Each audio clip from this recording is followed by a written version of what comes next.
O capítulo 5 é um capítulo sobre a instalação do Windows. E para além de falarmos sobre a instalação do Windows, vamos falar aqui um bocadinho sobre as características dos sistemas operativos modernos. Então, começando. Características ou funções básicas de um sistema operativo. Então, o sistema operativo tem 4 funções básicas. Controle de acesso ao hardware, gestão de ficheiros e pastas, fornecer uma interface ao utilizador e ainda gerir as aplicações. E é muito importante percebermos para que é que serve um sistema operativo, em sentido mais global. O sistema operativo é a interface que permite ao utilizador, portanto ao ser humano, poder tirar partido do hardware do computador. Portanto, sem o sistema operativo, nós não temos acesso direto ao hardware do computador. Portanto, digamos que o sistema operativo faz aqui um bocadinho a ponte entre o utilizador e o hardware físico. E, portanto, nessa perspectiva, ele tem, no fundo, este conjunto de atribuições ou de funções que, no fundo, resumem tudo aquilo que um utilizador faz na sua interação com o computador. Portanto, acede ao hardware, faz a gestão de ficheiros e pastas, portanto, o utilizador vai gerar ficheiros que vai arrumar em pastas, vai utilizar aplicações, essas aplicações são geridas pelo sistema operativo e ainda tudo isto é feito através de uma interface do utilizador, uma interface que atualmente os sistemas operativos modernos utilizam uma interface gráfica, que em tempos não foi assim, que era uma interface em linha de comando. Hoje utilizamos uma interface gráfica que é muito mais simples e muito mais intuitiva para que qualquer utilizador possa efetivamente manipular o sistema operativo. Então, há um conjunto de termos que esta apresentação tem neste slide e que expressam bem características muito próprias de um sistema operativo moderno, que são a multitarefa, o multitasking, o multiprocessamento, o multithreading e ainda o multiutilizador. Portanto, o multiutilizador é quase autoexplicativo, portanto é a possibilidade que eu tenho de múltiplos utilizadores utilizarem o mesmo sistema operativo. Portanto, eu crio várias contas do utilizador e cada um deles consegue usar os mesmos recursos do sistema operativo, obviamente quando estão a trabalhar cada um na sua vez, e conseguem depois partilhar entre as contas ficheiros e outro tipo de informação. O conceito de multitarefa confunde-se muitas vezes com o conceito de multiprocessamento.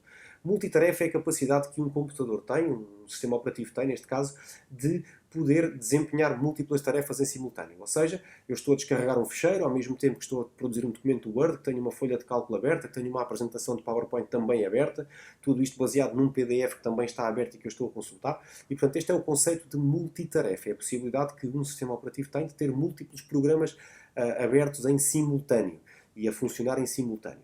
O conceito de multiprocesso ou multiprocessamento é algo muito parecido, portanto, é o que está na base da multitarefa, porque estes programas que estão abertos, no fundo, eles não são mais do que processos que estão a ser processados em simultâneo no nosso processador.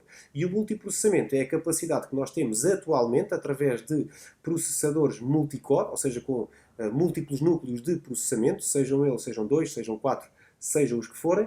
Portanto, é a capacidade que nós temos de ter processadores multicore e, portanto, que nós conseguimos enviar 2 processos, 4 processos em simultâneo para o nosso processador. E, portanto, o multiprocessamento é o que dá origem a uma multitarefa mais eficaz por parte de um sistema operativo. E depois entra aqui um conceito que não é tão simples de entender, que é o conceito de multithreading. O multithreading que depois foi potenciado por uma tecnologia que a Intel desenvolveu no princípio dos anos 2000, que foi o hyperthreading, e que potenciou ainda mais este multithreading. E o que é isto das threads? O que é isto do multithreading? Então, multithreading é a capacidade que um programa tem de poder lançar as threads, que são pedaços de código do mesmo programa e que são lançadas instruções ao processador paralelamente à execução do próprio processo. Ou seja, enquanto um processo guarda em si todo o espaço de endereçamento, os dados, o código da aplicação, as threads usam o espaço de endereçamento do processo e depois têm o próprio código. E, portanto, conseguem ser execuções parciais de código em simultâneo de um mesmo processo. Vou dar um exemplo para perceberem. O Excel. O Excel, normalmente, nós quando estamos a utilizar o Excel é um processo que está no processador. Mas as funções de cálculo, por exemplo, são threads que são lançadas ao processador e em função, por exemplo, do grau de complexidade do cálculo, o cálculo até pode ser partido em... Portanto, um cálculo mais complexo pode ser partido em cálculos parciais que são enviados ao processador para serem calculados em simultâneo e, portanto, melhora em muito a performance do Excel.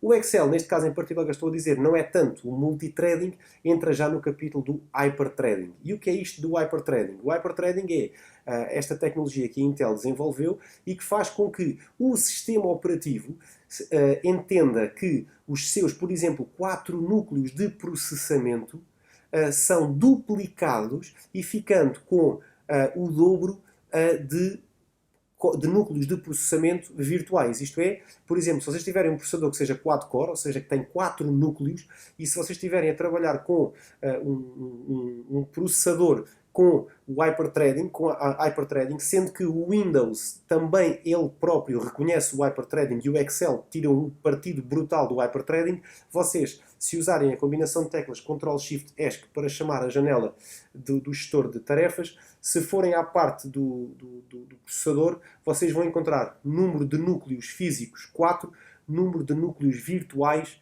ou lógicos vão encontrar 8. Ou seja, porque o hyperthreading assim o permite. No fundo, duplica a capacidade dos cores. Reparem que os 4 núcleos físicos não se transformam em 8 núcleos físicos. Simplesmente o sistema operativo consegue gerir 4 núcleos físicos como se fossem 8 núcleos lógicos, virtuais. Ok? E dá-nos uma capacidade e uma performance brutal, porque depois as aplicações são desenvolvidas para utilizar este hyperthreading, portanto, poderem ter execuções paralelas de pedaços da sua aplicação e da sua execução para produzir mais rápido um resultado. E vocês imaginem dentro do Excel, por exemplo, o hyperthreading, num cálculo absolutamente brutal, vocês conseguem que o Excel parta aquele cálculo aos bocados, envie os múltiplos pedaços daquela fórmula que está a calcular através do mecanismo de hyperthreading. Cada thread calcula parcialmente faz parcialmente uma parte da operação e no fim o Excel, em vez de estar completamente bloqueado à espera que o processador consiga desenvolver todo o cálculo, recebe o resultado parcial de múltiplas partes da sua fórmula e mostra o resultado de forma muito mais rápida e ganha aqui uma performance brutal. Vamos agora falar um bocadinho sobre cada uma daquelas 4 características que o sistema operativo tem. Controle de acesso ao hardware.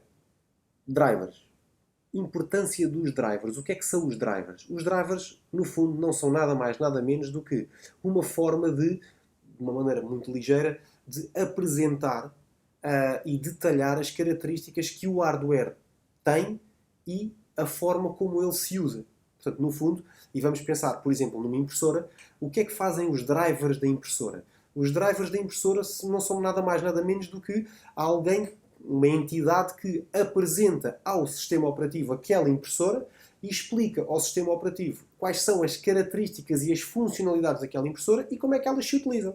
E depois, normalmente associado aos drivers de impressão, portanto que permitem a comunicação do sistema operativo com aquela impressora, depois ainda temos o próprio software da impressora que fornece ao utilizador funcionalidades ou menus de funcionalidades para tirar proveito da impressora. E quem fala da impressora fala de uma placa gráfica, fala de uma placa de rede, fala de um leitor de código de barras. Portanto, no fundo o que acontece com os drivers que fazem parte deste item do controle de acesso ao hardware é que quando o sistema operativo é lançado, ele normalmente dá suporte à esmagadora maioria do hardware que se encontra no mercado.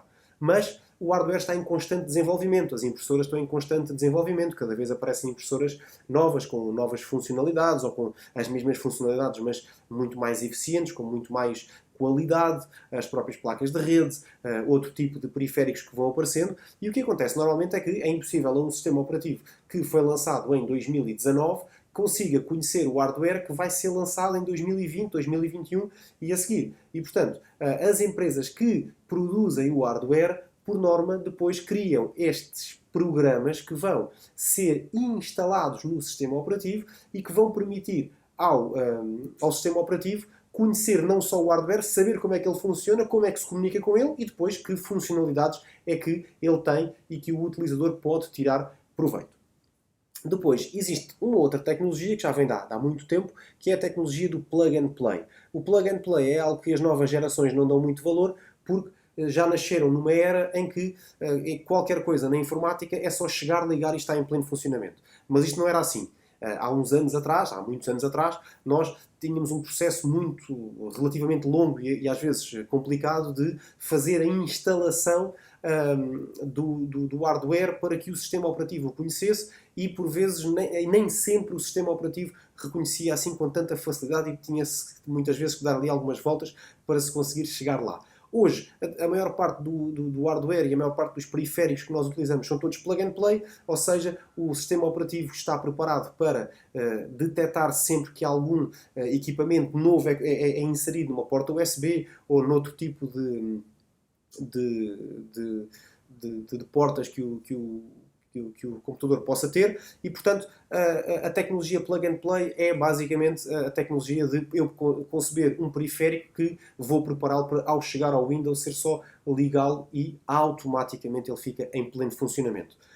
E depois existe o conceito da instalação manual do hardware, que eu acabei de falar também, que é quando o plug and play não resulta, ou melhor, o plug and play até pode resultar, porque o Windows até pode reconhecer o hardware, mas depois pode não ter a capacidade de se ligar a um servidor ou o próprio Windows Update pode não ter os drivers para colocar aquele hardware em funcionamento. E aí o que é que nós temos que fazer? Temos que recorrer ou ao site do fabricante do hardware, e este é o ponto fundamental. Portanto, a base de recolha de drivers deve ser sempre o site oficial da marca do hardware. Portanto, se é uma impressora da HP, é no site da HP. Se é uma impressora da Lexmark, é no site da Lexmark. Portanto, não vale a pena ir àquelas bases de dados de drivers para encontrar, porque nos sites das marcas, se nós comprarmos a impressora daquela marca, é a marca que nos tem que fornecer o hardware. Normalmente vêm acompanhadas de um CD, há impressoras que já não trazem simplesmente a indicação que quando a impressora for ligada o sistema operativo vai reconhecer e vai instalar, mas é sempre importante vocês irem ao site do fabricante, porque lá também encontram muitas vezes opções de troubleshooting para resolver alguns problemas quando a impressora não funciona corretamente ou os drivers não ficam corretamente instalados. Mas basicamente estas são as três opções, ou digamos que três características dentro do controle de acesso ao hardware. Os drivers, a sua instalação automática ou a sua instalação manual, e o plug and play, que é aquilo que é comum praticamente a todos os dispositivos. Depois a gestão de ficheiros e pastas. É algo que também é o sistema operativo que nos fornece uma interface para nós podermos fazer esta gestão, nomeadamente o Windows Explorer, em que nós temos a janelinha em que do lado esquerdo encontramos as pastas, a nossa estrutura de pastas, se tivermos discos externos, penas colocadas, temos a lista desses dispositivos, que ao clicar neles, do lado direito aparece-nos o seu conteúdo e depois vai aparecendo do lado esquerdo uma árvore de diretórios, de pastas, e nós, à medida que vamos selecionando, vamos vendo o seu conteúdo do lado direito. Esta gestão de ficheiros e de pastas, que atualmente é muito simples, em tempos não foi assim. Portanto, quando nós ainda não utilizávamos interfaces gráficas, que vamos falar a seguir no próximo ponto, quando utilizávamos linha de comandos, era bem mais difícil fazer esta gestão, porque era tudo feito, portanto, a passagem de ficheiros de uns sítios para outros, portanto, de uma localização para outra, era feita mediante comandos. Tudo isto é feito à custa de uma interface de utilização, ou seja, o sistema operativo evoluiu de um tipo de sistema operativo ao género de uma CLI, de uma Command Line Interface, portanto uma interface de linha de comando, para uma Graphic User Interface, ou seja, uma interface uma interface gráfica de utilização. Ou seja, nós passámos a ter ícones, passámos a ter o rato como uma ferramenta para poder funcionar com a GUI, passámos a ter o clique, o duplo clique, o arrastar como ferramentas, como técnicas para podermos manipular determinadas funcionalidades do sistema operativo. O sistema operativo depois, numa GUI, tem janelas, tem caixas de diálogo, tem janelas, menus de contexto e, portanto, é muito mais simples de utilizar do que um sistema operativo em CLI que ou se sabe o que se está a fazer ou então intuitividade é nenhuma. Ao passo que numa GUI eles são feitos com uma intuitividade brutal, portanto qualquer pessoa sem o mínimo de conhecimento, só explorando o botão esquerdo e o botão direito do rato e a interface gráfica, consegue ir navegando, chegar aos programas e consegue abrir aplicações e consegue utilizar com alguma intuitividade. Numa linha de comando isto não acontece. Em relação ao controle de aplicações, para que um sistema operativo consiga, ou melhor, para que uma aplicação consiga correr dentro de um sistema operativo, é necessário que haja aqui alguma compatibilidade. E isto hoje é algo que vocês provavelmente conhecerão da realidade dos jogos de computador, porque existem jogos que são para, e programas e aplicações que são para iOS, portanto para Apples, para smartphones da Apple ou para dispositivos móveis da Apple, e existem as mesmas aplicações, mas para dispositivos Android. E, portanto, no fundo, o que é que acontece? As aplicações são construídas de maneira a que sejam compatíveis com um determinado sistema operativo. Ou seja, eu não posso pegar numa aplicação, por exemplo, na aplicação do WhatsApp para iOS, portanto para a Apple, e colocá-lo num smartphone Android e esperar que ela funcione. Porquê? Porque a forma como a aplicação está construída é compatível com aquilo que o sistema operativo coloca à disposição do programador e do utilizador. E isso é muito diferente de um Apple, de um iOS para um Android. O mesmo acontece com o Windows. Portanto, quando nós queremos desenvolver uma aplicação para que ela funcione em Windows, nós temos que seguir aquilo que se chamam as Application Programming Interfaces, ou seja, nós temos que seguir a linguagem e o padrão de funcionamento daquele sistema operativo. Porque basicamente a aplicação que eu vou desenvolver vai correr em cima daquele sistema operativo. Portanto, a compatibilidade com aquele sistema operativo é fundamental. Então existe um conjunto de APIs, que são estas Application Programming Interfaces, que permitem o desenvolvimento de diferentes tipos de aplicação ou têm diferentes tipos de aplicação, nomeadamente as OpenGL, que é um padrão de multiplataforma para recursos gráficos, portanto muito usado na indústria de jogos, tal como o DirectX, que também é uma coleção de APIs para multimédia.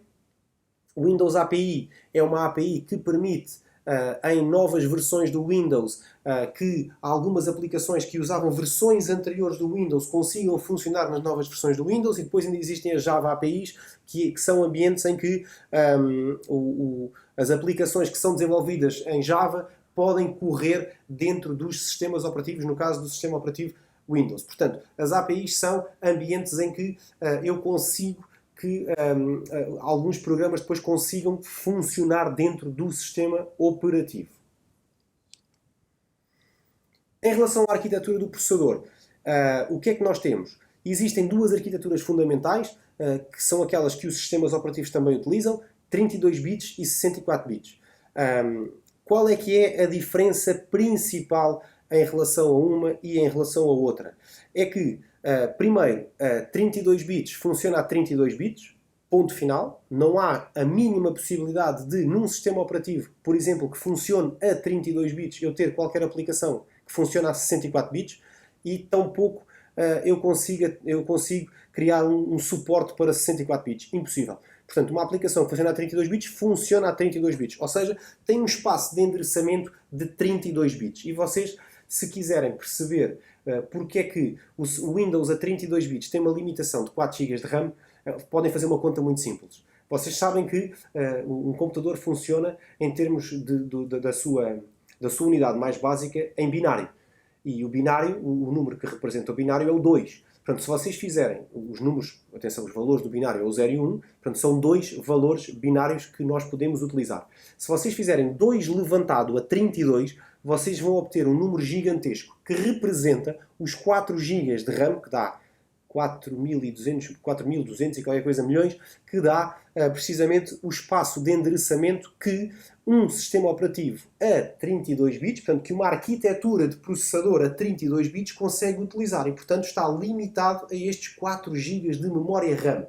Um espaço de endereçamento de 64 bits, e atenção, este espaço de endereçamento pertence à arquitetura do processador, é o processador que dita se um sistema operativo pode ser instalado a 32 ou a 64 bits. Portanto, se o processador é 32 bits, só aceita sistemas operativos a 32 bits. Se o processador é 64 bits, ele aceita tanto sistemas operativos a 32 como a 64. Porque uma das principais vantagens que os 64 bits têm é que, para além de terem um espaço de endereçamento muito maior, já vamos ver qual é que ele é, ele ainda permite, ele dá compatibilidade, portanto, ele dá suporte a aplicações 32 bits. Portanto, eu posso ter uma aplicação de 32 bits a correr num sistema operativo de 64 bits, mas não posso ter uma aplicação de 64 bits a correr num sistema operativo a 32 bits. E quem manda nos 32 ou nos 64 bits é a arquitetura do próprio processador.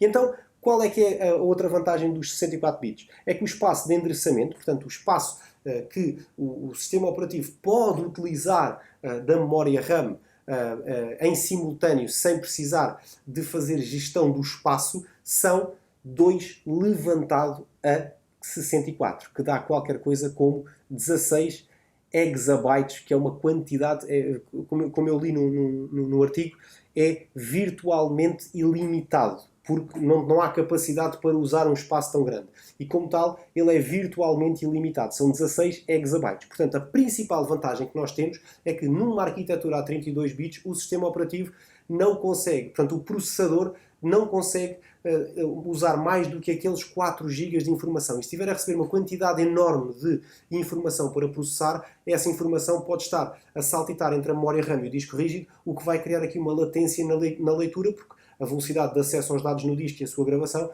é muito mais lenta do que na memória RAM. Enquanto que num sistema operativo a 64 bits, a quantidade de informação na memória RAM que um processador consegue ter acesso é gigantescamente, desculpem uma expressão, maior e, portanto, consegue ter um acesso a muito mais informação sem a necessidade de recorrer à memória do disco, portanto, que obviamente é uma memória muito mais lenta. Sistemas operativos ainda se podem dividir em 2 grandes grupos. Sistemas operativos para desktops, portanto, clientes, sistemas operativos de rede, que são um pouco mais complexos e com um conjunto de funcionalidades alargadas. A principal diferença entre uns e outros é que, no caso de um sistema operativo para desktop, o que é que nós temos? Temos que são sistemas operativos naquelas versões para o cliente comum, em que serve para um ambiente mais doméstico, mais pequeno, o ambiente de Small Office Home Office, que é o SOHO. São sistemas operativos que, apesar de nós podermos dizer que são multi-utilizador, porque permitem que múltiplos utilizadores utilizem o mesmo sistema operativo, eles, na verdade, são sistemas operativos de um único utilizador de cada vez. Portanto, o conceito de multi-utilizador transcende aqui um bocadinho este conceito, porque depois, como vamos ver nos sistemas operativos de rede, é um bocadinho diferente, mas podemos dizer que ele é multi-utilizador, porque ele permite vários utilizadores. A questão é que num sistema operativo para um computador cliente, que não esteja ligado a um domínio numa rede, portanto que seja para uso individual, esse multi-utilizador é uma questão mais de múltiplas contas de utilizador do que propriamente multi-utilizador. Portanto, é uma expressão que pode ser usada, mas corretamente o multi-utilizador usa-se mais em sistemas operativos de rede. Depois, a partilha de ficheiros e pastas numa pequena, pode ser feito em rede, mas num ambiente mais pequeno, com segurança limitada, e típicos exemplos de sistemas operativos deste tipo são Windows, o Apple OS X, o Linux e pronto. E são estes os 3 grandes sistemas operativos, ou os mais importantes sistemas operativos para desktop e neste ambiente desta certificação que nos interessa falar. Depois, existem outros sistemas operativos, estes sim, com outras características, que são os chamados sistemas operativos de rede, que contêm recursos que potenciam a funcionalidade num ambiente de rede, suportam múltiplos utilizadores, proporcionam uma segurança muito mais eficiente e muito melhor do que sistemas operativos para desktop. E exemplo, sistemas operativos de rede, o expoente máximo que a Microsoft tem é o seu Windows Server, que permite gerir toda a rede em termos de utilizadores, de recursos da rede, de partilhas, de segurança e de políticas de segurança que dão uma capacidade de trabalho brutal e uma segurança no trabalho absolutamente incomparáveis. Depois, aplicações e ambientes compatíveis com o sistema operativo. Há aqui um conceito que é muito importante, que é quando nós vamos propor um sistema operativo a um cliente, e vocês, na qualidade de técnicos, vocês vão ter aqui um papel também de consultores, porque muitas vezes vocês são chamados para fazer parte do processo de tomada de decisão, em que vocês são quem entende de tecnologia, que entende de sistemas, e portanto são vocês que vão dizer o que é necessário para ser instalado ou comprado para ser instalado. E então, é importante vocês, no momento em que vocês vão recomendar um sistema operativo, primeiro tenham sempre em conta que o Windows é um sistema operativo pago. Portanto, é um sistema operativo proprietário que tem licenças e, portanto, é pago. Atenção que, dependendo do sistema operativo Windows, se for, por exemplo, um Windows Server, esta licença depois pode ser incrementada com licenças por cada utilizador que vai ter associado ao server. Portanto, se for uma licença de Windows para o cliente, portanto, para um desktop, para um computador individualmente, é uma licença que tem um custo tabulado e que é um valor praticamente standard e que não varia muito de lojas para lojas ou de fornecedores para fornecedores. Agora, se for um sistema operativo de rede, aí os preços, além de serem diferenciados, depois podem atingir valores bastante proibitivos. E é bom que vocês, na qualidade de técnicos, de vez em quando explorem um bocadinho quanto é que custa o Windows, qual é o valor do Windows, porque vocês podem ser chamados a um processo de tomada de decisão. E vocês, obviamente, não vão querer passar pela vergonha de então, mas quanto é que custa uma licença do Windows? E vocês não saberem esse valor. É interessante que vocês, de vez em quando, vejam também quanto é que custa uma licença do Windows, também para terem essa noção e essa percepção. Ok? Depois, importante, antes de decidir que sistema operativo é que vocês vão sugerir, saber qual é que vai ser a utilização do computador. Portanto, tão importante para a escolha do hardware é também para a escolha do sistema operativo. Para que é que vai servir aquele computador? Qual é o propósito da utilização daquele computador? Depois, e aqui provavelmente aquilo que é o mais importante disto tudo, que é que softwares é que vão ser usados naquele computador. Isso é que é muito importante. Porquê? Porque é com base nessa tomada de decisão que vocês poderão escolher entre uma ou outra versão do Windows. Reparem, imaginem este cenário. Vocês estão numa empresa em que o computador que precisa de ser mudado é um computador do departamento de contabilidade. E perguntam-vos o que é que vocês acham. Se aquele computador está com um monte de chatices e agora o Windows 7, a Microsoft já não dá suporte ao Windows 7, aquele computador tem muitas aplicações financeiras, porque é a partir daquele computador que são feitos pagamentos e por aí fora, e há aqui a questão de se calhar fazer-se aqui um upgrade para o Windows 10, o que é que vocês acham?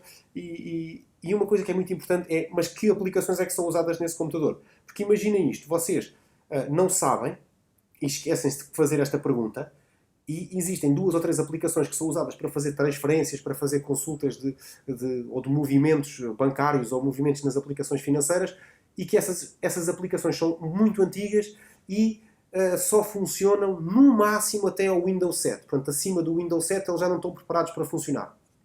Resultado, vocês sugerem o Windows 10, sim senhor, é mais seguro, a Microsoft dá suporte, portanto, de facto o Windows 7, porque a Microsoft já não dá suporte, pode haver aqui alguma quebra de segurança e podemos comprometer aqui o acesso a essas aplicações, por isso, sim senhora, vamos avançar para a instalação do Windows 10. Instala o Windows 10, essas aplicações não funcionam. Portanto, é muito importante que vocês, no processo de tomada de decisão de escolha de sistema operativo, percebam se existem aqui aplicações específicas, feitas especificamente para aquele cliente ou para aquela empresa e que limitações é que essas aplicações têm. Seja porque só aceitam uma determinada versão do SQL Server, seja porque o Windows 10 não consegue funcionar com aquele tipo de aplicações. Portanto, há situações em que vocês efetivamente têm mesmo trocado de sistema operativo, que já não conseguem instalar um sistema operativo porque já não há no mercado e já não se consegue ter aquele sistema operativo. Mas, no processo de tomada de decisão, é muito importante que vocês avaliem isto.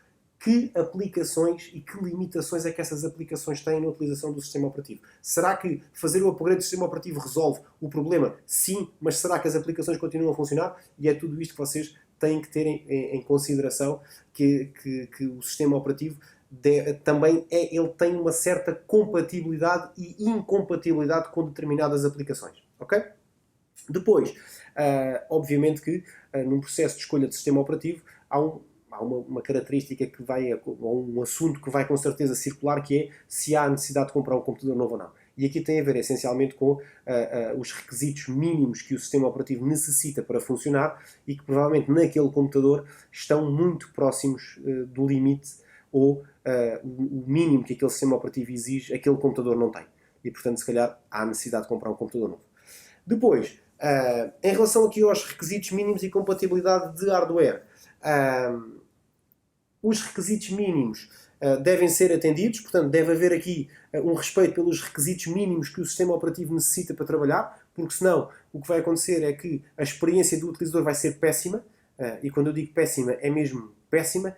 Vocês nunca se esqueçam que a Microsoft faz sistemas operativos, agora já tem os seus próprios computadores, como é o caso dos Surface Laptops e por aí, mas durante muitos anos a Microsoft só fez sistemas operativos e as empresas fabricavam os computadores. E o que acontecia era que o sistema operativo precisava de um conjunto de requisitos de hardware deste tamanho, imaginem, e havia computadores que conseguiam chegar a este nível de requisitos e havia outros que conseguiam chegar a este nível de requisitos. Quem tinha este nível de hardware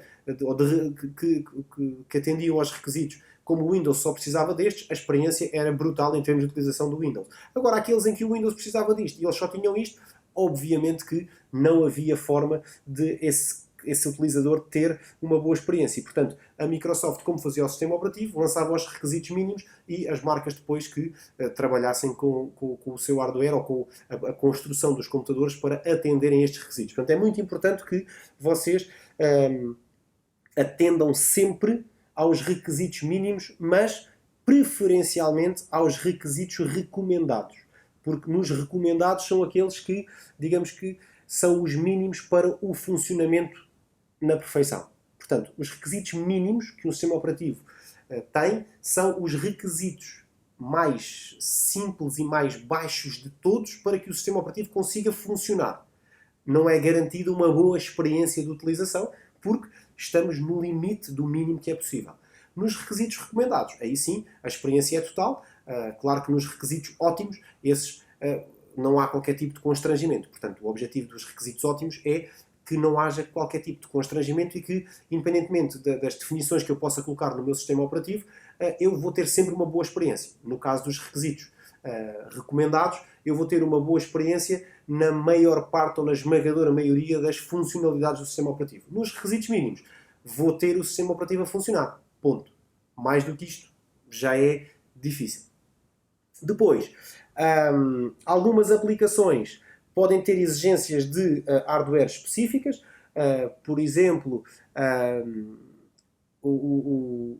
imaginem as aplicações das caixas de supermercado têm requisitos de hardware próprios, nomeadamente os leitores de código de barras. Tudo bem que elas podemos introduzir o código do artigo pelo seu número, digitando, mas há aqui requisitos de hardware que têm que ser atendidos. O sistema operativo tem que conseguir instalar aqueles hardwares. Portanto, imaginem que o sistema operativo não consegue lidar com um determinado tipo de interface de comunicação e o que acontece é que há um determinado tipo de hardware que só usa essa interface de comunicação. Então, se calhar, temos que usar outra versão do sistema operativo que consiga comunicar com aquele hardware, porque aquele hardware é fundamental no funcionamento de uma determinada aplicação. Depois, há componentes que são atualizáveis, isto vocês sabem do hardware, não é? Portanto, o processador, a memória RAM, a placa gráfica, a motherboard, portanto, são componentes de hardware que são atualizáveis para dar suporte a um sistema operativo, se for preciso. E depois, há uma funcionalidade que o Windows tem, que é um centro de compatibilidade, que vos diz se, no momento em que vocês vão fazer uma instalação de um sistema operativo, vai-vos dizer se o vosso hardware está de acordo com os requisitos mínimos ou ótimos de um sistema operativo para que ele funcione. Ok?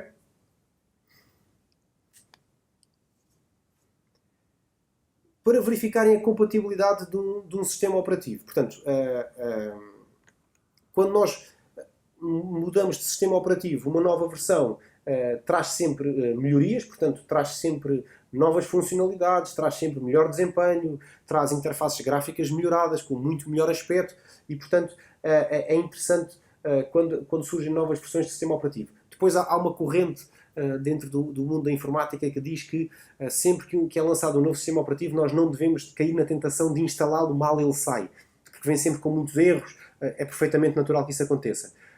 E, portanto, é natural que nos primeiros tempos de um sistema operativo, quando ele é lançado, haja ali um conjunto de correções que tenham que ser feitas, porque uma coisa é o ambiente de testes em que o sistema operativo foi feito, outra coisa é quando se massifica a distribuição e este ambiente de teste passa a ser o mundo real e que em vez de ter 10 mil pessoas a testar, eu passei a ter 10 ou 20 milhões de pessoas a testar e, portanto, é natural que alguma coisa não corra bem. Portanto, os primeiros dias de um novo sistema operativo não costumam ser fáceis para quem o produz. Depois, existe suporte a hardware mais antigo que pode ser suspenso. O que é que isto significa? Significa que existe sempre a possibilidade de vocês terem hardware no vosso computador que com a instalação do novo sistema operativo simplesmente deixou de funcionar, porque o novo sistema operativo não dá suporte àquele hardware. Isto pode acontecer, perfeitamente possível. Por outro lado, o contrário também é válido. Novos hardwares podem não funcionar em sistemas operativos mais antigos e podem necessitar de sistemas operativos mais recentes, e portanto eu tenho um hardware em que preciso mesmo de funcionar, porque a aplicação que eu vou usar precisa daquele hardware, mas aquele hardware não é compatível com versões antigas de sistema operativo, só com as novas versões. Isto quando passámos da arquitetura 32 para 64 bits aconteceu em muitas situações em que eu tinha sistemas operativos a 32 bits e aquele hardware não funcionava em sistemas operativos a 32 bits, só em sistemas operativos a 64 bits. Isto aconteceu, pessoas terem que atualizar para o sistema operativo a 64 bits para que algum hardware pudesse funcionar corretamente, ou simplesmente pudesse funcionar, porque a 32 bits simplesmente não funcionava. E depois ainda existem aqui duas ferramentas, que é o supervisor de atualização e o assistente de atualização da Microsoft, que vos podem ajudar neste processo de atualização ou de migração ou de instalação de um novo sistema operativo. Depois, atualização do Windows. O Windows está constantemente a ser atualizado. O Windows Update é uma ferramenta muito interessante que o Windows tem e que, por muito chata que possa parecer em determinadas circunstâncias, ela é muito importante porque correções de defeitos que o sistema operativo tem e que só a sua utilização em massa o permitem identificar, situações em que há quebras de segurança, há situações em que não foram previstas quando o sistema operativo foi desenvolvido e que é preciso acautelar e é preciso corrigir. É para isso que serve o Windows Update. Portanto, ter sempre o Windows Update ligado é muito importante, ainda que em muitas circunstâncias possa ser constrangedor o tempo que leva a fazer uma atualização. Depois, é altamente recomendável fazer um backup completo antes de atualizar. Isto é algo que normalmente não se faz. E não se faz porquê? Porque a atualização muitas vezes acontece sem que nós percebamos que ela vai acontecer. Mas é importante que vocês façam backups regularmente, porque vocês não fazem a mínima ideia do que pode acontecer a seguir. Vocês imaginem aquela situação em que a nova atualização faz com que um conjunto de funcionalidades que antes funcionavam perfeitamente bem deixaram simplesmente de funcionar. Porque a nova atualização do Windows já não permite que aquelas aplicações funcionem da mesma maneira. Isto é muito complicado, principalmente se não estamos a trabalhar com um computador nosso, estamos a trabalhar com o computador de um cliente. Depois explicar ao cliente que, olha, agora as aplicações que o senhor usa no seu dia-a-dia, agora vai ter que esperar que as empresas que fazem essas aplicações agora corrijam estes erros para este novo update do Windows. Isto acontece, isto é muito comum de acontecer. Vou-vos dar um exemplo. Eu dou formação numa academia da Microsoft também e nós fazemos exames de certificação. E com o Windows 10, muitas vezes o que acontece naquelas atualizações que o Windows 10 faz, aquelas maiores, aquelas que levam mais tempo e que fazem aquelas grandes atualizações que o Windows 10 tem sofrido, quando elas acontecem, normalmente a nossa aplicação de exames nunca funciona. Ou seja, nós fazemos o update do Windows, perfeito, os computadores continuam a funcionar em pleno, abrimos a aplicação dos exames e o que acontece é não conseguimos entrar nos exames. A aplicação crasha. O que acontece? Vamos ao site da empresa, da entidade que certifica os exames, e depois percebemos ao fim de uns dias que temos que desinstalar a aplicação e voltar a instalar a nova versão, porque a nova versão já é compatível depois deste update do Windows. Houve ali uma outra coisa que mudou e, portanto, a aplicação deixou de ser compatível, porque esta aplicação dos exames funciona integrada no sistema operativo e mexe com tem alguns privilégios de bloqueio do computador e essas coisas todas e, portanto, fica ali muito próxima do sistema operativo no seu funcionamento. E, portanto, quando há atualizações do sistema operativo, aquelas aplicações simplesmente deixam de funcionar da mesma maneira e, portanto, dão erros e então temos que desinstalar e depois instalar novas versões ou simplesmente atualizar a aplicação. E isto é muito importante que vocês percebam, porque no nosso caso dos exames, os nossos candidatos não fazem o exame num dia, fazem o exame no outro, tudo bem, é aborrecido, mas consegue-se resolver. Agora, se for uma empresa que tem uma aplicação financeira para pagar vencimentos ou para pagar a fornecedores e que de repente fica sem suporte porque não dá para funcionar com aquela atualização do Windows, torna-se complicado. Portanto, é muito importante que vocês façam aqui um backup dos vossos dados, façam se calhar até um ponto de restauro para alguma coisa que seja preciso, vocês repõem o backup que tinham ou o ponto de restauro para pelo menos até haver uma atualização da aplicação para o novo update, vocês terem aqui a possibilidade de corrigir e deixar as aplicações em pleno funcionamento e depois logo se faz essa atualização. Em relação ainda ao sistema operativo e à migração de dados, o Windows tem uma ferramenta que é o Windows Easy Transfer, que permite que os dados sejam transferidos de uma instalação do Windows para uma nova instalação do Windows. É uma ferramenta que a Microsoft tem, que é uma ferramenta de migração, e dá pelo nome de Windows Easy Transfer.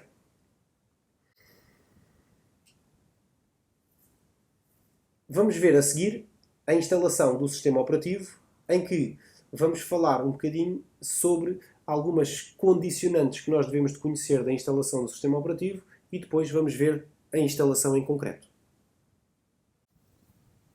Antes de avançarmos para a instalação do sistema operativo, temos que ver aqui um bocadinho a forma como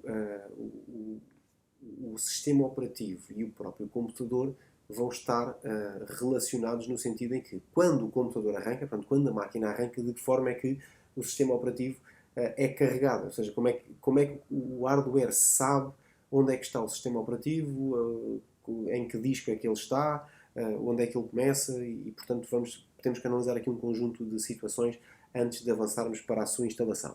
Então, requisitos para a instalação de um sistema operativo. Então, requisitos de hardware, se estão de acordo com o mínimo exigível para aquele sistema operativo, e depois qual é o suporte que nós vamos utilizar, portanto, onde é que está o instalador, que pode estar em CD, pode estar numa pen, pode estar na rede, e depois em que unidade de disco rígido do meu computador é que eu vou fazer essa instalação. E então, aqui, nesta parte da escolha da unidade, é que entra aqui um conjunto de conceitos que são importantes conhecer. Vamos vê-los.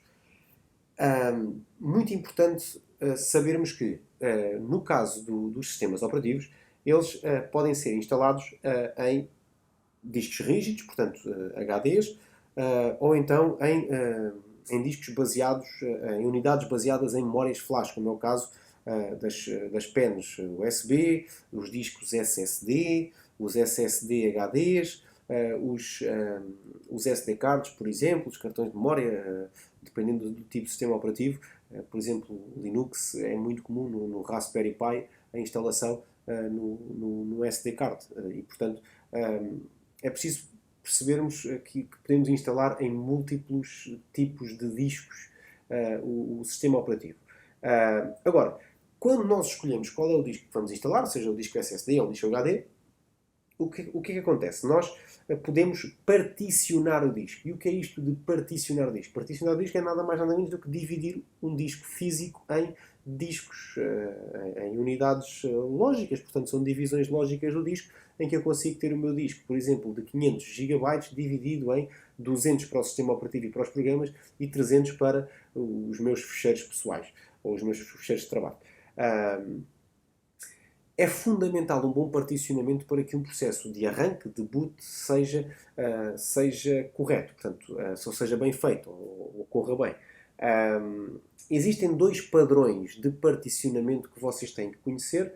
Um que tem vindo a desaparecer e outro que tem ganho uma grande importância. São eles o MBR e o GPT, ou seja, o Master Boot Record ou a Global Partition Table. Então, o que é isto? Isto é nada mais, nada menos do que o esquema que os discos portanto, vão utilizar para poder guardar informação de arranque e dos sistemas operativos. Em função de usarmos Master Boot Record ou GPT, vamos ter aqui vantagens e desvantagens que vamos ter que conhecer. Então, quando trabalhamos com um esquema de partições de Master Boot Record, por exemplo, nós só conseguimos ter naquele disco físico, no máximo, 4 partições. Não conseguimos ter mais do que 4 partições. Se trabalharmos com GPT, nós conseguimos ter até o máximo de 128 partições. Por outro lado, quando trabalhamos com Master Boot Record, nós conseguimos ter partições até o máximo de 2 TB. No caso do GPT, nós conseguimos ter partições que vão até aos 9.4 ZB. Ou seja, é qualquer coisa como 9.4 vezes 10 levantado a 21 bytes. Portanto, é uma quantidade muito grande de informação que eu posso ter em cada uma das partições. Depois, o Master Boot Record não tem backup da tabela de partições, enquanto que o GPT tem tabela de partições, tem backup da tabela de partições. Portanto, mais facilmente pode ser recuperada a tabela de partições do meu disco. Algo que no Master Boot Record é complicado quando ele perde a tabela de partições, porque depois é muito difícil remontar o esquema de partições que um disco em Master Boot Record tem. Por outro lado, qualquer computador pode arrancar com Master Boot Record, portanto, qualquer computador, seja mais recente ou mais antigo, consegue criar partições através do sistema do Master Boot Record. No caso do GPT, o que acontece é que apenas computadores que não têm BIOS, têm UEFI e usam sistemas operativos a 64 bits é que utilizam e podem arrancar por GPT. Tipos de partição. Nós podemos criar partições de diferentes tipos. A partição primária, que é um conceito muito interessante, contém os ficheiros de sistema operativo e normalmente é a primeira partição do disco. E aqui falamos essencialmente em discos de Master Boot Record. Isto porquê? Porque em GPT, como está ali escrito mais à frente, todas as partições são primárias. No caso do Master Boot Record, ele só consegue ter até um máximo de 4 partições primárias. Normalmente, a que contém os ficheiros do sistema operativo é normalmente a primeira partição. Depois, em discos Master Boot Record, o sistema sabe, portanto, o computador sabe que o sistema operativo está na partição que está marcada como ativa. Portanto, só existe uma partição ativa e essa partição ativa, a que está marcada como ativa, é a que contém o sistema operativo e tem os ficheiros de arranque. Portanto, é essa que é lida no momento em que o computador arranca. É a partição primária marcada como ativa. Isto em Master Boot Record. Também ainda em Master Boot Record, se eu tiver necessidade de ter mais do que 4 partições, portanto ter uma divisão do disco em mais do que 4 partições, o que acontece é que eu tenho que marcar uma das partições como uma partição extended, portanto uma partição estendida. Se eu marcar uma partição como estendida, eu consigo criar partições lógicas dentro dessa partição estendida até ao máximo de 23. Portanto, quando eu tenho necessidade de fazer mais do que 4 divisões do meu disco físico, aí, se eu estiver a trabalhar em Master Boot Record, a única solução é ter 3 partições primárias, uma partição estendida e dentro da partição estendida criar então partições lógicas. Portanto, partições lógicas são partições que são criadas dentro de uma partição estendida. Agora, o sistema operativo nunca pode ser colocado numa partição estendida. Ok? Depois, o GPT só tem partições primárias e, obviamente, que o sistema operativo pode estar em qualquer um deles.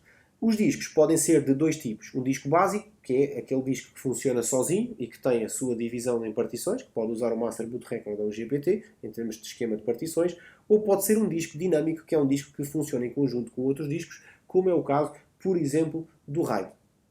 Ok? Então, este esquema basicamente mostra-vos aqui a comparação lado a lado de um diagrama de Master Boot Record para um diagrama de um GPT. Reparem que o GPT é mais complexo, é maior, mas por outro lado também tem um conjunto de funcionalidades muito mais interessantes e mais seguras. Desde logo o facto de ter um backup da tabela de partições é ótimo, porque se houver um problema com a tabela de partições há sempre forma de recuperar a estrutura de partições daquele disco. E depois tem aqui uma questão interessante, que é o Protective Master Boot Record, como vocês podem ver aqui.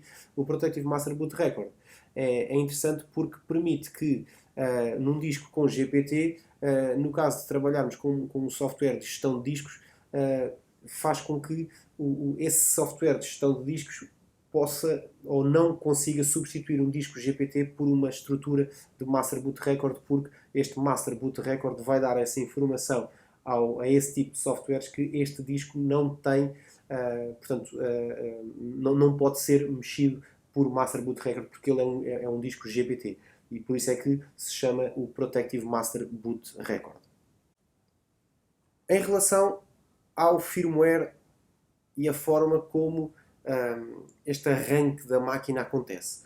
Então, existem dois firmwares que o computador tem, que a motherboard tem, que vimos já noutra lição, que é o Basic Input Output System, que é o BIOS, e o UEFI, que é o Unified Extensible Firmware Interface. Então, tanto um como o outro firmware são executados no arranque da máquina, eles verificam o hardware, portanto fazem o POST e localizam aquilo que se chama o bootloader, que é o arranque, portanto, onde vai ser carregado o arranque da máquina.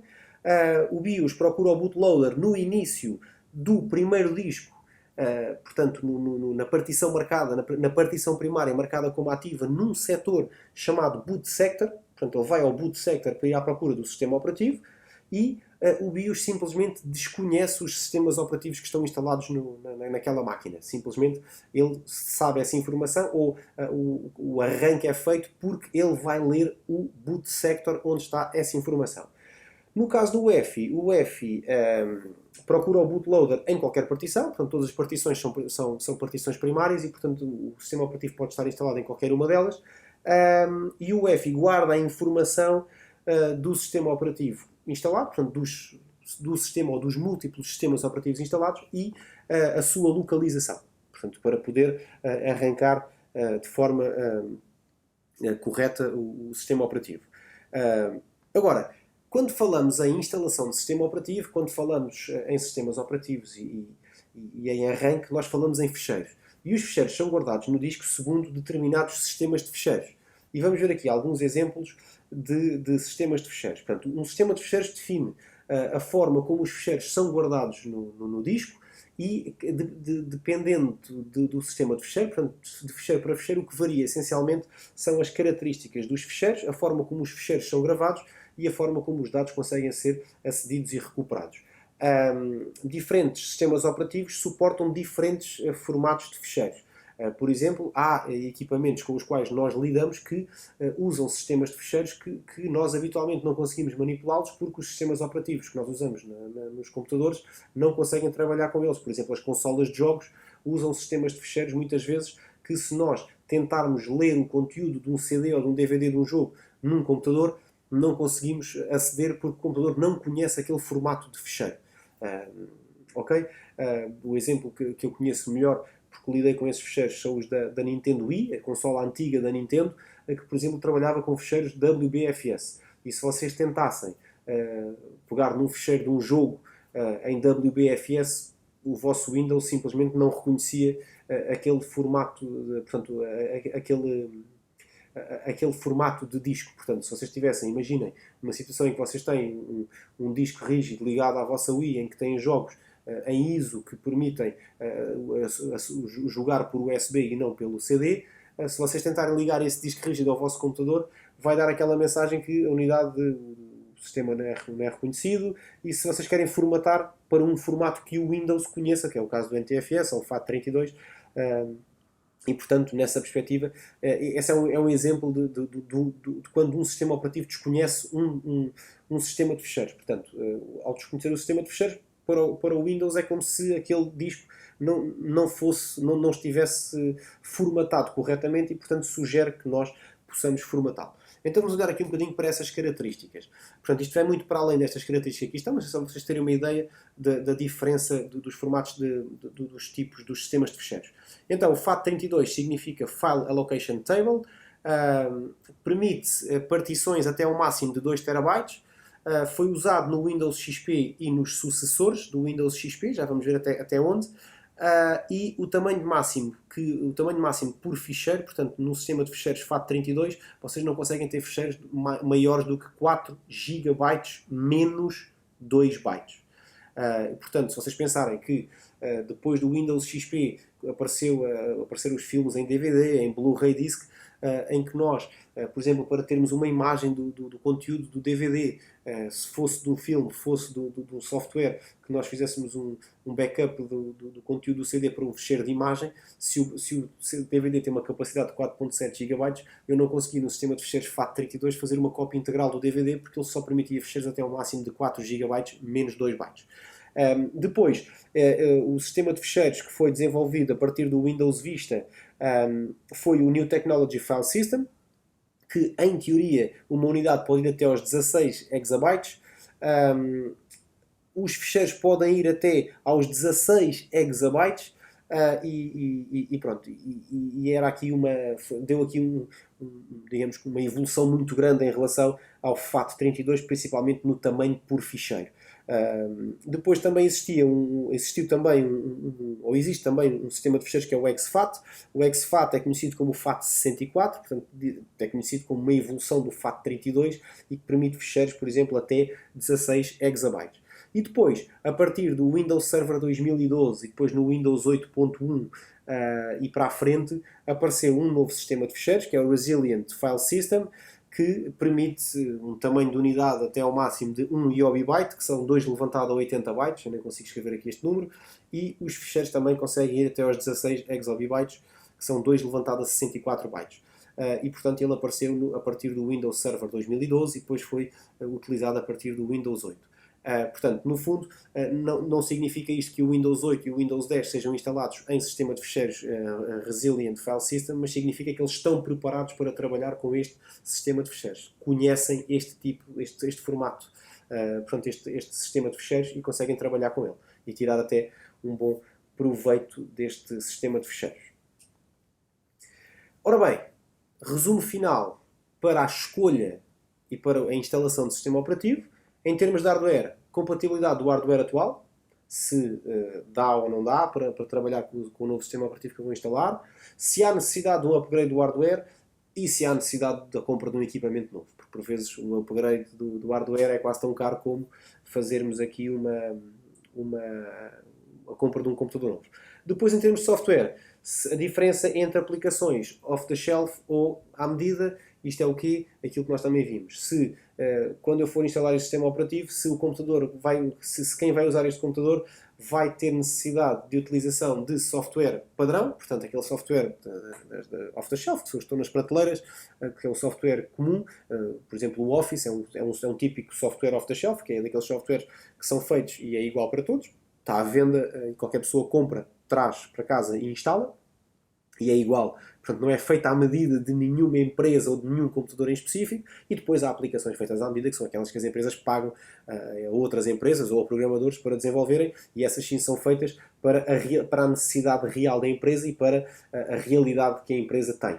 E aí, se a empresa trabalha com macOS, o programador tem que fazer uma aplicação compatível com macOS. Se a empresa trabalha com Linux, o programador tem que fazer a aplicação baseada em Linux. Se trabalha com Windows, dependendo da versão do Windows, o programador constrói a aplicação para trabalhar ou para funcionar dentro dessa versão do Windows. Ok? Então, vamos continuar aqui com o sistema operativo. Vou deixar para o final a instalação do Windows. A instalação do Windows pode ser feita então com configurações padrão, portanto que é a instalação mais comum. Normalmente é a instalação feita por utilizadores menos experientes que seguem aquele assistente passo a passo e permite pouca personalização. Portanto, nós, quando instalamos o Windows, por norma, usamos o instalador padrão e esse instalador padrão instala o Windows na sua vertente mais comum. Depois de instalado, nós podemos personalizá-lo ao nosso jeito. Há uma situação que é, quando nós temos que fazer múltiplas instalações com características específicas, que é nós temos que instalar o Windows, depois temos que instalar um conjunto de software, temos que criar um conjunto de contas nas máquinas. Isto acontece muito, por exemplo, em ambiente de sala de formação, em que se não existe uma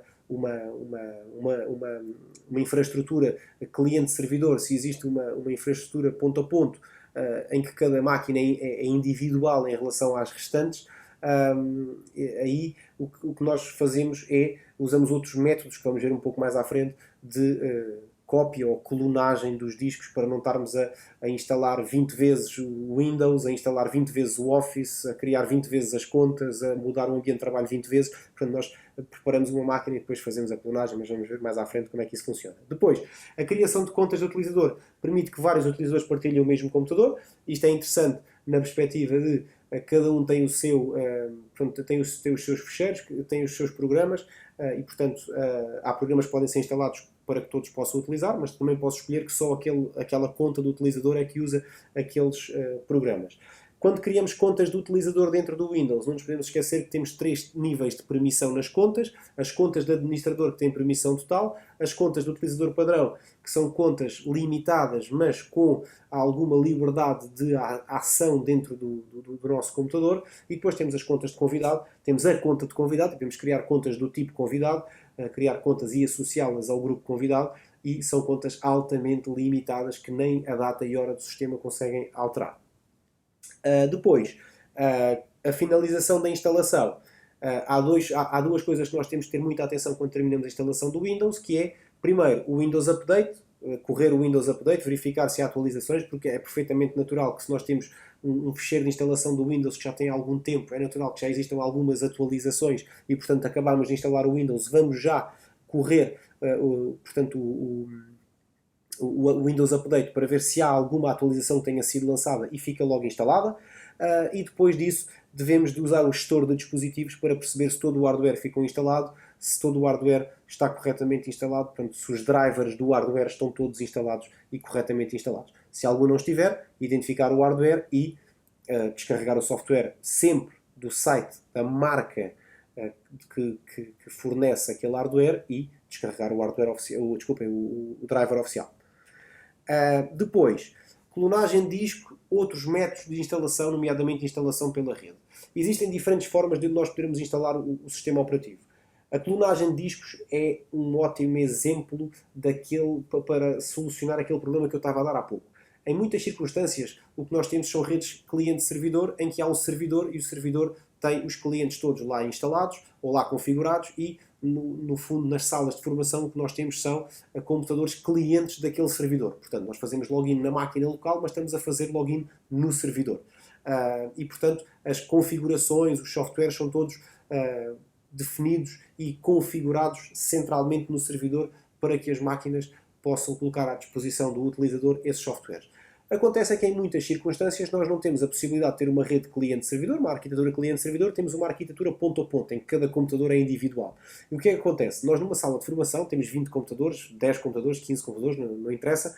O que interessa é que os computadores são todos iguais. São todos iguais, portanto, todos eles têm, imaginem, o Windows 10 instalado, todos eles têm o Office 365 instalado, todos eles têm o Adobe Acrobat Reader instalado, todos eles têm um antivírus instalado, todos têm o Google Chrome, o Firefox, têm uma aplicação cliente de correio, têm um conjunto de aplicações e todos são iguais. E depois todos têm uma conta de administrador que é para o professor que trata da gestão da sala e da gestão do parque informático, e depois tem uma conta tem duas contas de utilizador e uma conta de convidado. A conta de convidado é para pessoas que não usam a sala habitualmente e tem as duas contas de utilizador para os alunos das duas turmas que frequentam habitualmente a sala. Então, o que é que acontece? Aqueles 15 computadores, 10 computadores, 20 computadores são todos iguais em termos de software. O que é que isto vai obrigar? Vai obrigar a que, se não se criar aqui um sistema de clonagem de discos, quem faz a gestão e a manutenção da sala obrigatoriamente tem que instalar 20 vezes, vamos supor que são 20 vezes o Windows, 20 vezes o Office, 20 vezes o Adobe Acrobat, 20 vezes o Google Chrome, criar as 20 contas, ou melhor, criar as 20 não, neste caso vai criar, o administrador é criado no momento em que o Windows é instalado, mas as contas dos dois alunos, portanto 20 vezes 2, 40 contas para alunos, mais 20 contas de convidado. Isto é de loucos, isto não faz qualquer sentido. Então o que é que se faz normalmente? Usa-se a questão da clonagem de disco. Preparamos uma máquina só, apenas uma única máquina, e o que fazemos é algo deste tipo. Nós preparamos a primeira máquina, sei lá, a máquina que nós chamamos de máquina número 1, e vamos pegar nela e vamos sacar-lhe o disco, tiramos-lhe o disco e vamos ligar o disco dentro de um outro computador. Dentro desse outro computador nós podemos ter um software de clonagem de discos e fazemos o quê?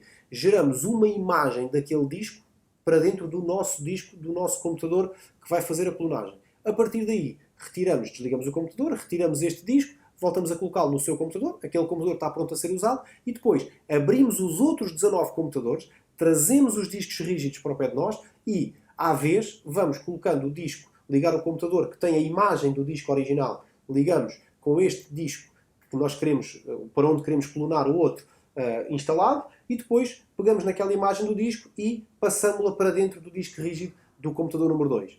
Quando tiver este processo feito, ligamos o computador, retiramos o disco e colocamos o disco no computador 2. O que é que temos que fazer? A única questão é que, em termos da rede, o nome do primeiro PC vai ficar no segundo também, porque ele fica com essa definição.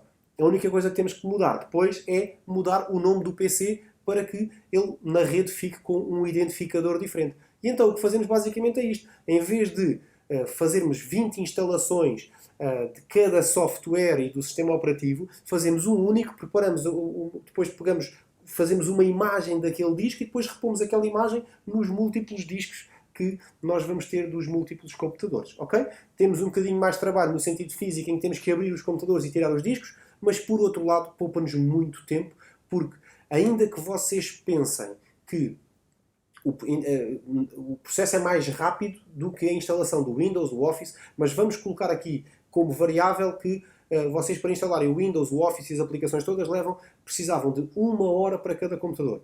O que é que isto significa? Significa que vocês, para fazerem uma sala inteira, precisavam de 20 horas de trabalho. Imaginando que este processo de clonagem, vocês gastam na mesma 1 hora a fazer para cada disco. Vocês vão gastar na mesma as 20 horas. Só que sabem qual é a diferença? É que vocês, se fizerem a instalação 1 a 1, vocês têm que estar à frente do computador. Porquê? Porque quando a instalação do Windows acabar, vocês têm que estar lá para fazer a instalação do Office. E quando colocarem o Office a instalar, vocês não se podem ir embora, porque quando o Office acabar de instalar, vocês têm que instalar o Adobe Acrobat. E quando acabar o Adobe Acrobat, têm que instalar o Chrome. E assim sucessivamente. Ou seja, a vossa presença durante aquelas 20 horas é obrigatória em frente àquele computador. Se vocês usarem o processo de clonagem, mesmo que a clonagem leve 1 hora em cada disco, vocês metem a clonagem a fazer e podem-se ir embora. Só precisam de voltar 1 hora depois. Porque quando voltarem, garantidamente que aquele computador está pronto, não está parado no final da instalação do Windows à espera da conta do administrador, que seria o que aconteceria se vocês tivessem a instalar um. Ok? Pronto. Existem N softwares para fazer esta clonagem. Basta vocês, com uma curta pesquisa no Google, se escreverem clonagem de discos ou disk clone, vão encontrar muitos. O Norton Ghost fazia isto.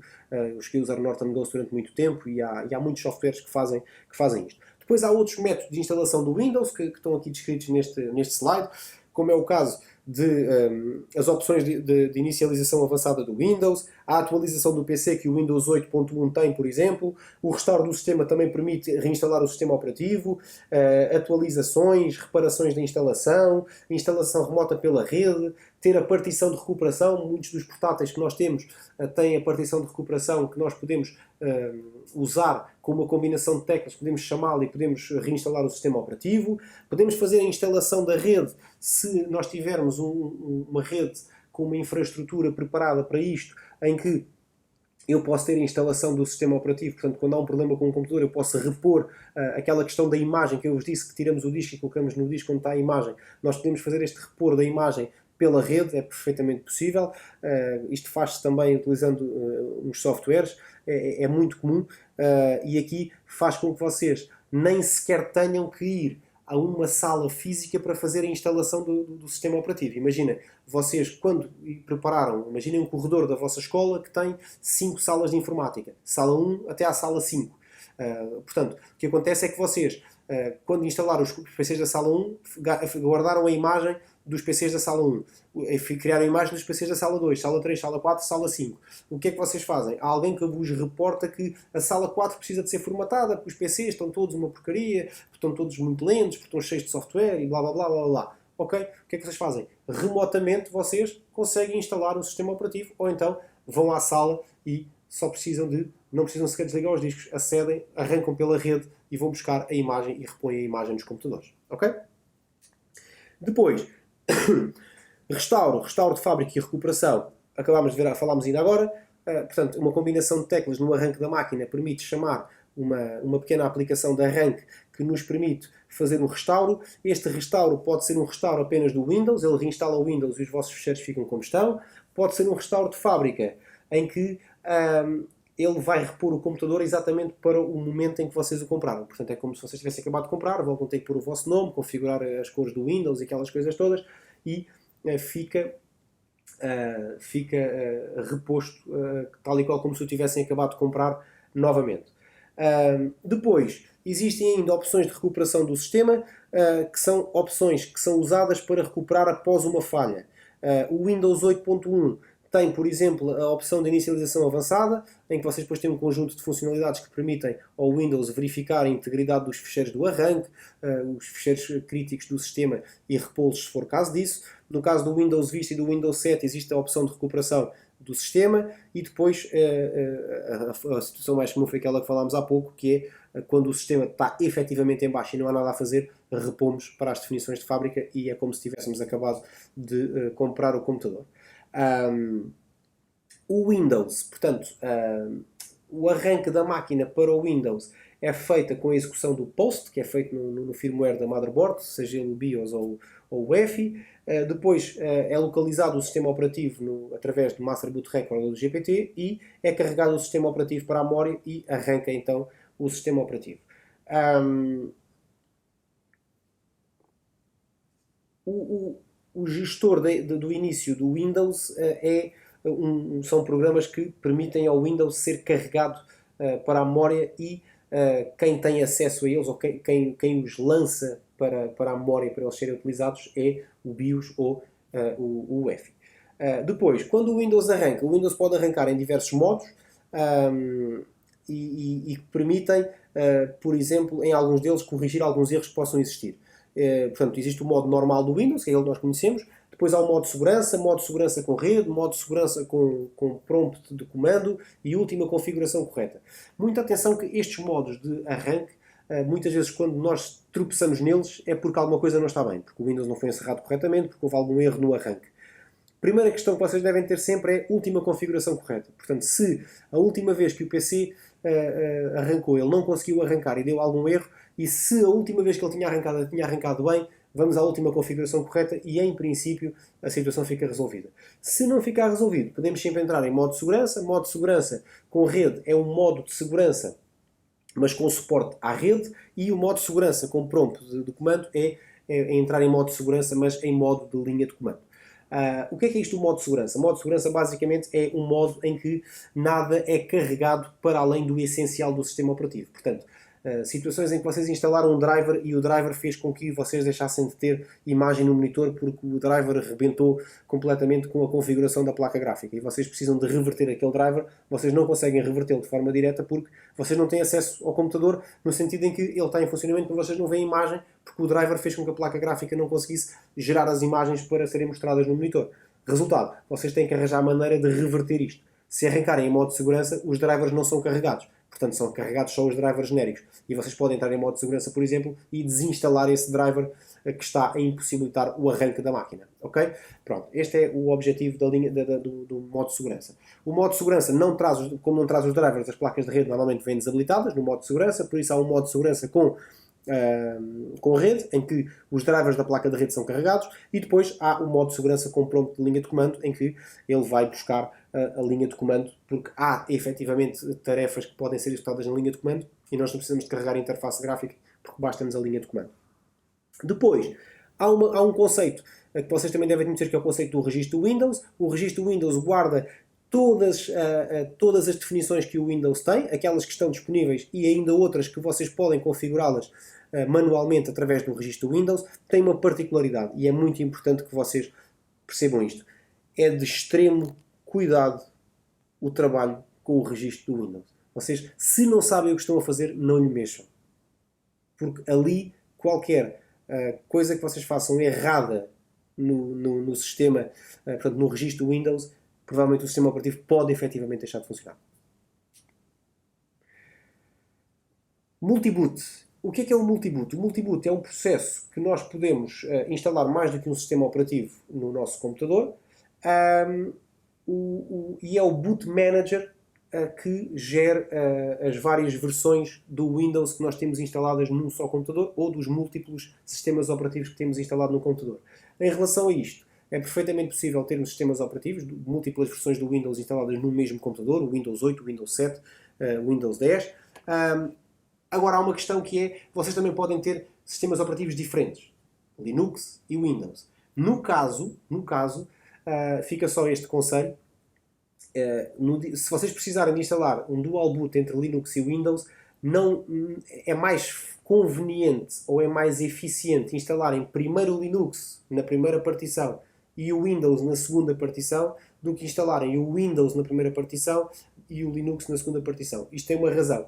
É porque o grupo, que é o gestor de arranque do Linux, entende-se facilmente com o Windows. Portanto, o principal é o Linux, que foi o primeiro, e ele entende-se facilmente se nós acrescentarmos um Windows na segunda partição. Se fizerem ao contrário, o Boot Manager nem sempre lida muito bem com o Linux instalado e pode não o reconhecer, pode não o encontrar, e portanto, se tiverem que fazer um dual boot entre o Linux e o Windows, é mais conveniente ter o Linux na primeira partição e o Windows na segunda, sendo que o contrário também funciona, mas para efeitos de não dar chatices nem problemas, dá menos problemas ter o Linux na primeira partição e o Windows na segunda, e assim como assim o objetivo é ter os dois instalados, portanto, ter primeiro o Windows, depois o Linux, ou primeiro o Linux, depois o Windows, acaba por ser exatamente a mesma coisa. Utilitários de gestão de discos, também já vimos lá mais para trás num capítulo, permitem fazer a gestão de discos, gestão das partições, aumentar partições, diminuir partições, criar partições, apagar partições, formatar discos, adicionar portanto, discos em dinâmicos, em sequência, como é o caso do fazendo RAID, por exemplo. Depois a questão das partições, que são divisões lógicas. Vocês também podem criar partições depois do sistema operativo estar instalado. Cuidado quando manipularem com a partição do sistema, é muito complicado. Mesmo que, apesar de ser totalmente desaconselhado, há aplicações que conseguem encolher a partição do Windows. Cuidado com este processo, porque se isto correr mal, aquela partição provavelmente vai ao ar e o sistema operativo também. Depois, também é possível usar um conceito no sistema operativo que é o mapear de uma unidade. O que é isto, o mapear uma unidade? É basicamente vocês terem uma localização, seja ela uma pasta no vosso computador ou uma pasta na rede, e vocês podem mapeá-la no vosso computador como uma unidade. Isto significa o quê? Aquela ligação que é feita para aquela pasta é encarada como, no meu computador como se fosse um disco rígido, uma unidade. Por isso é o mapear de uma unidade, é basicamente eu dizer que aquela pasta naquele sítio do meu computador ou da rede vai ser entendida no meu computador como se fosse uma unidade de disco. Isto chama-se mapear uma unidade. Okay? Quando abrem o meu computador, vocês encontram lá o disco Z ou o disco U, e que é a ligação para essa pasta. Ok? Depois, a estrutura de diretórios, portanto, a questão das pastas. As pastas são criadas por uma questão de gestão da informação, gestão dos vossos ficheiros, a distribuição dos ficheiros pelas pastas é muito importante porque permite que vocês não usem o vosso disco como se ele fosse um repositório desorganizado de ficheiros, mas que vocês podem ir organizando. O que é importante vocês o que é importante que vocês façam com esta gestão dos ficheiros? É importante que vocês criem uma estrutura que vos seja lógica e que vos seja principalmente que seja assertiva, ou seja, que não vos dê pronto, que mostre exatamente aquilo que está no disco e que não seja uma coisa do tipo trabalhos da escola. Uma pasta chamada trabalhos da escola tem lá tudo, basicamente. Agora, se tiverem curso, depois uma pasta para o primeiro ano, dentro da pasta do primeiro ano ter a pasta das UFCDs que vocês frequentaram, depois ter uma pasta para o segundo ano, isto se calhar é um bocadinho mais assertivo, porque vai ao encontro da necessidade que vocês têm. Okay? Quero um fecheiro de uma UFCD de segundo ano, então eu vou fazer ali um percorrer natural das coisas, né? Segundo ano, UFCD, tal, e depois tenho lá os fecheiros todos que eu preciso. Depois, quando instalamos o Windows, existem pastas que têm ficheiros específicos do utilizador e ficheiros específicos do sistema operativo.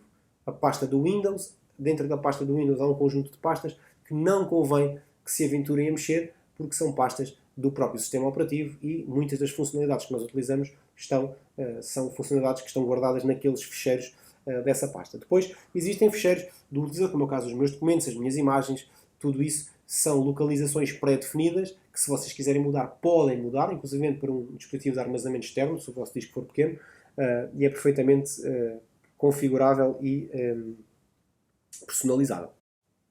Para terminar, os ficheiros no sistema operativo são identificados não só pelo nome como pela extensão.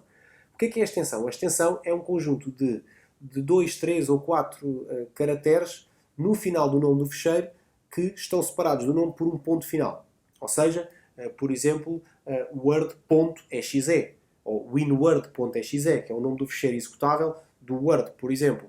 ou o documento.pdf. O ponto .pdf identifica o PDF, o ponto .docx identifica um documento Word. Então, é esta extensão que indica ao sistema operativo como é que ele vai manipular aquele fecheiro. Isto é, no fundo, o sistema operativo guarda uma tabela que tem o cruzamento entre as extensões dos fecheiros e o programa instalado que manipula aquele fecheiro. Ou seja, quando eu clico duas vezes para abrir um fecheiro que tem uma determinada extensão, o sistema operativo consulta aquela tabela para verificar qual é o programa que tem para abrir aquele fecheiro. Por isso eu clico duas vezes num documento .docx e ele abre-me o Word com o fecheiro logo aberto. Porquê? Porque na tabela dele diz que fecheiros docx quem abre é o Word e o Word está localizado no C:/Program Files Microsoft Office 19 WinWord.exe, que é o nome do executável. Então, quando eu carrego num documento com aquela extensão, ele abre aquele programa com o ficheiro lá dentro. Ou seja, abre o programa e envia o ficheiro lá para dentro.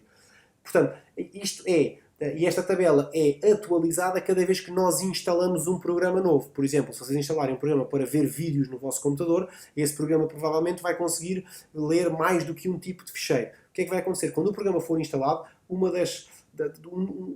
dos processos que acontece na instalação desse programa é ele vai dar a conhecer ao Windows que ele é capaz de manipular aquele conjunto de ficheiros. O que é que vai acontecer? O Windows vai-vos dar a possibilidade de vocês dizerem que sim senhora, todos aqueles ficheiros passam a ser abertos naquele programa, ou vão dizer que não, e aí há formatos de ficheiros que podem continuar a não ser reconhecidos pelo vosso Windows. Há situações em que o Windows não sabe que tem programas para abrir determinados tipos de ficheiros.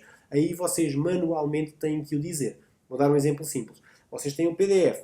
O PDF é aberto pelo Adobe Acrobat Reader. Mas o Google Chrome, por exemplo, e o Microsoft Edge conseguem abrir ficheiros PDF.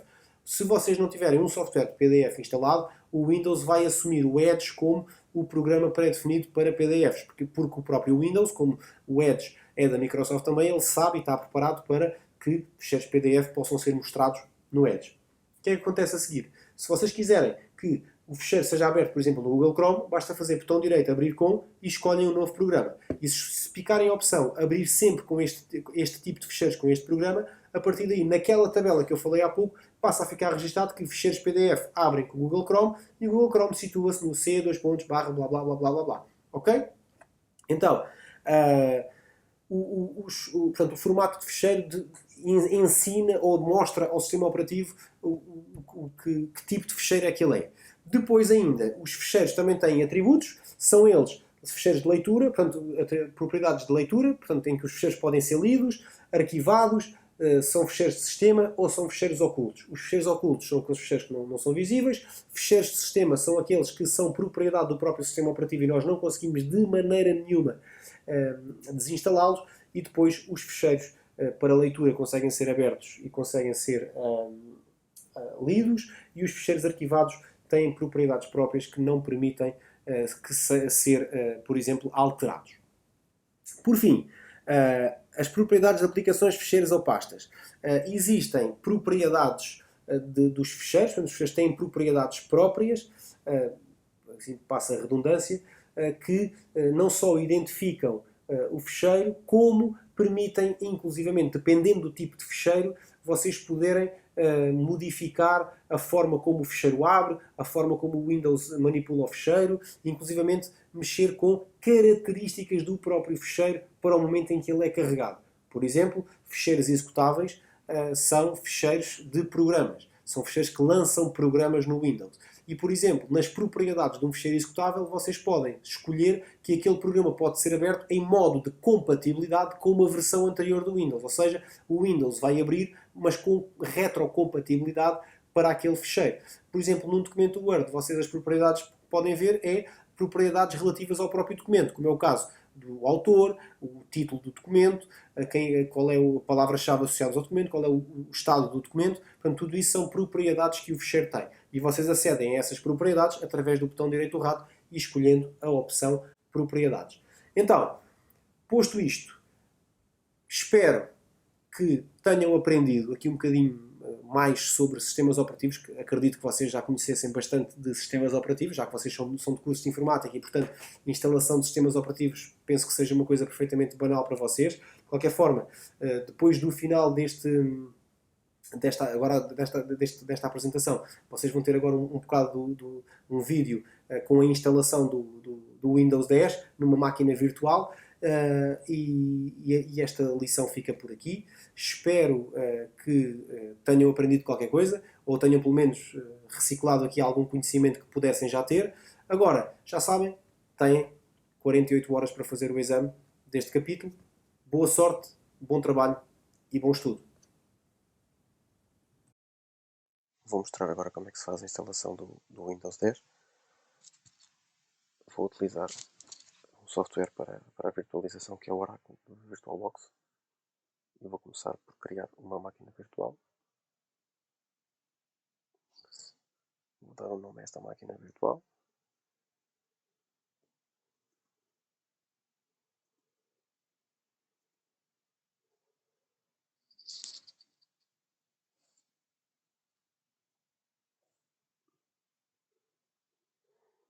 Reparem que existe aqui a possibilidade de eu escolher entre vários sistemas operativos e dentro do sistema operativo escolher as várias versões do sistema operativo. Vou clicar em Next para avançar. Quantidade de memória RAM que eu quero atribuir à minha máquina virtual. Muita atenção que há aqui esta zona vermelha, que é a quantidade a partir da qual o VirtualBox considera que põe em causa o comportamento da minha máquina física, portanto não convém exceder. Vou avançar. Vou criar um disco rígido virtual agora, porque a minha máquina virtual vai precisar de um disco. Se eu tivesse a criar simplesmente um terminal, colocava a opção para não utilizar. Ou então, se eu já tivesse o disco criado, usava esta opção aqui de baixo e escolhia qual era o fecheiro disco rígido. O formato do disco, neste caso VirtualBox Disk Image. Dependendo do tipo de máquina virtual que eu tivesse a usar, eu podia usar outros formatos. A diferença entre o Dynamically Allocated e o Fixed Size é que o Dynamically Allocated do disco vai crescendo à medida que vai tendo ocupação. O tamanho do disco eu vou reduzir para 30 GB. Vou criá-lo. E, a partir daqui, a máquina virtual está criada. Vou arrancar com a máquina virtual. No Start. Tal como no computador físico, o primeiro passo será localizar o instalador do sistema operativo. Aqui está. Clico neste botãozinho aqui, escolho o fecheiro e clico aqui em Start para iniciar o processo. Então, ele vai arrancar como se de uma instalação física se tratasse.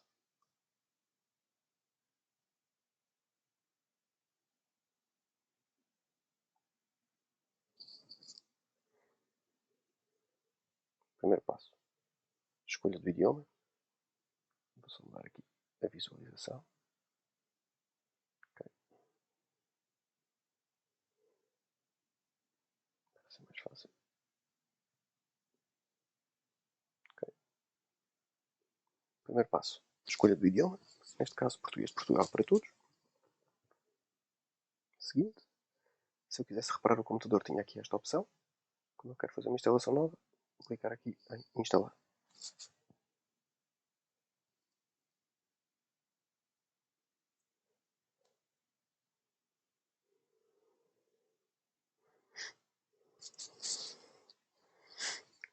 Se nunca leram, deviam passar para a experiência de ler os termos de licenciamento de um sistema operativo, é muito interessante, vão descobrir.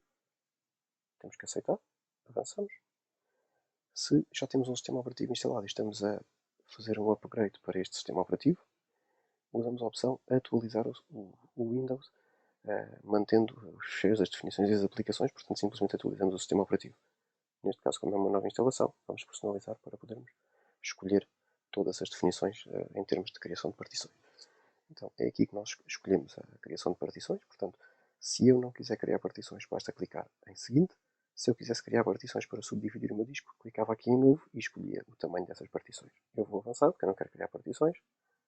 E a partir daqui, o instalador vai correr e vai fazer a instalação. Portanto, à medida que este processo agora vai avançando, nós vamos avançando na instalação e até ele reiniciar e voltar a interagir connosco. Vai levar aqui algum tempo, portanto o vídeo agora vai acelerar um bocadinho e depois nós vamos poder continuar quando for necessária a nossa intervenção.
Próximo passo de interação do Windows connosco, em que nós temos que escolher aqui um conjunto de definições relativas à privacidade e a personalizações. Portanto, se nós quisermos personalizar eh, todos os pontos que o Windows fala aqui, como é o caso de os modos de introdução de voz, escrita e tinta digital, tudo isso. Portanto, se nós queremos configurar cada um destes parâmetros, clicamos aqui em personalizar definições. Se não quisermos, o que é que eu vou fazer? Vamos utilizar as definições rápidas, que são aquelas que estão especificadas neste texto. Portanto, clicamos aqui, avançamos.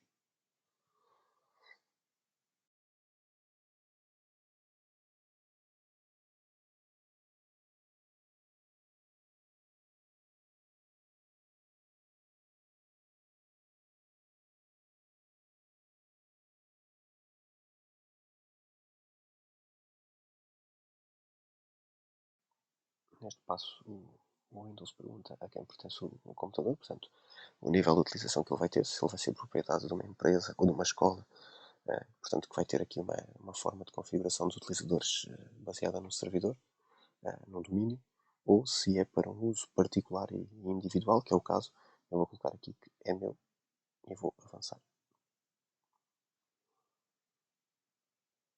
Próximo passo, ele sugere a associação do Windows a uma conta Microsoft. Neste caso, eu podia colocar aqui o meu e-mail, o meu telefone ou o meu Skype. Se eu não quiser, se eu não tiver, podia criar uma. Neste caso, eu vou ignorar este passo porque eu quero criar apenas uma conta local sem vínculo à minha conta Microsoft. Então, cá está. Quem é que vai utilizar este PC? Sou eu. Eu vou colocar aqui como nome do utilizador o nome do curso, portanto, IT Essentials.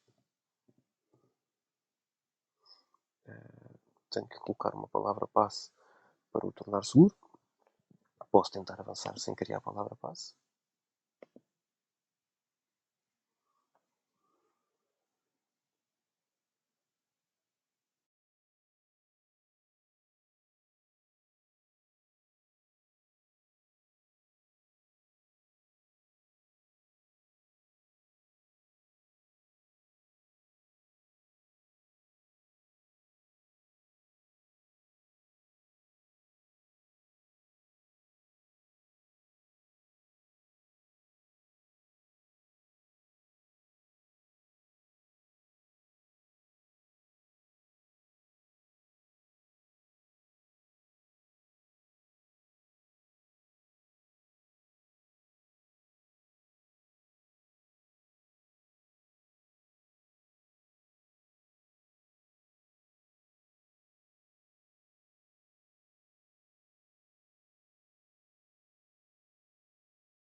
E aqui temos o ambiente de trabalho do Windows, portanto concluímos assim a instalação do Windows. Como puderam ver, a instalação é feita de uma forma muito rápida.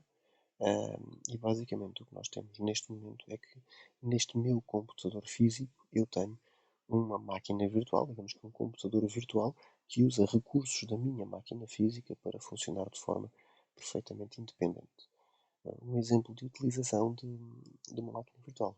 Para uso particular pode ser, por exemplo, usando como sandbox para fazer experiências ao nível de configurações, de utilização de softwares, de teste de determinados softwares que nós não queremos comprometer a nossa máquina física e, portanto, temos que criar uma máquina virtual e todo o ambiente aqui é controlado porque tudo o que nós fazemos dentro da máquina virtual fica na máquina virtual. Portanto, numa situação limite em que a máquina virtual deixe de funcionar, é a própria máquina virtual que não funciona, mas o nosso computador físico nunca fica comprometido.